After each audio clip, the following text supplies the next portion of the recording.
আজকে আমরা আবার মায়ের কিচেন দখল করে নিয়েছি। মা বাড়িতে নেই, তাই আজকে রিয়া রান্না করবে, চিকেন রান্না করবে। না আমি রান্না করবো না, রাজীব রিয়া করবে না, উল্টো রাজীব হেল্পার chicken- হিসাবে। এই বলতে আরে দাও। চুপ কর। আমি জীবনেও চিকেন রান্না করি। এখন মাংস মাখানো হচ্ছে। কতটা নুন দিচ্ছ? এই দই থাকলে ভালো তো, বাট দই নেই। আমি এখন পেঁয়াজ আর রসুন কাটবো। এখানে কাঁচু রেখেছি। মাই গড। হ্যাঁ আছে তো। কোথায়? এমা পড়ে গেল। কোথায়? আমায় কিছুই করতে দিচ্ছে না, সবই নিজে নিজে করছে।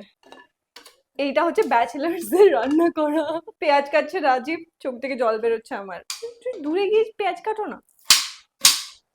বল বল। এ ভাই কোথা থেকে নিয়ে আসবে?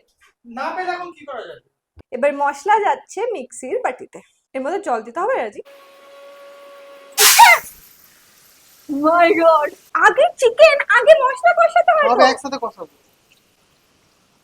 রাজীব খেতে পারবো তো? কি জানি, আমারও তাই মনে হয়। একটুখানি লাল লঙ্কা লাগবে রাজীব।